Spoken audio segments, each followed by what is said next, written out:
ตึกนี้สูงใหญ่มือไผ่ให้เราสร้างทั่วทุกเส้นทางไผ่สร้างไผ่เห็นถนนนั่งนอนสบายหูบอไผ่นอทุกทนกรำแดดกรำฝนแบกคนนั้นแม่นผู้ใด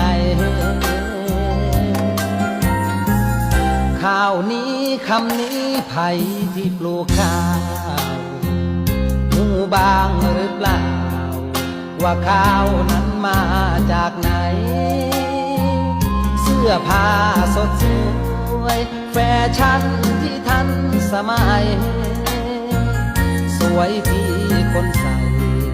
คนเห็นบ่มีไผชมหมู่เฮาคือผู้อยู่เบื้องหลังคือผู้สรรสร้างเพื่อคนอื่นได้สุขสมหยาดเหงื่อแรงงานมีส่วนสร้างสรรค์สังคมบ่มีไผชมหมู่เฮายังเฝ้าภูมิใจ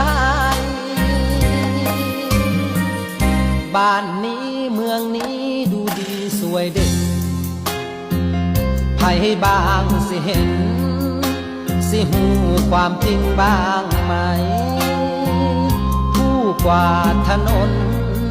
ผู้คนขยะคือไผทุ่มเทกายใจมอบความสุขให้มวลชน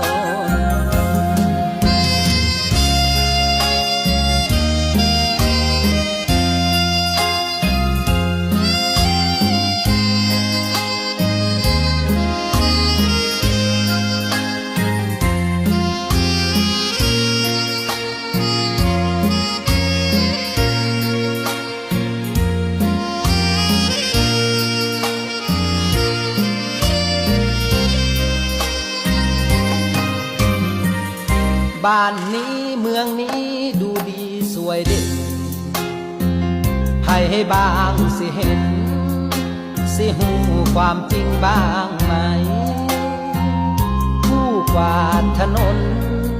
ผู้คนขยะคือไผทุ่มเทกายใจ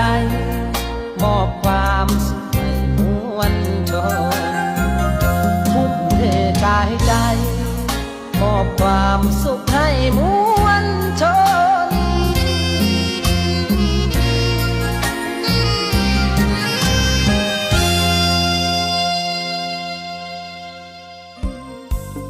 หมู่เฮาคือผู้อยู่เบื้องหลังคือผู้สรรสร้างเพื่อคนอื่นได้สุขสมหยาดเหงื่อแรงงานมีส่วนสร้างสรรค์สังคมบ่มีไผชมหมู่เฮายังเฝ้าภูมิใจ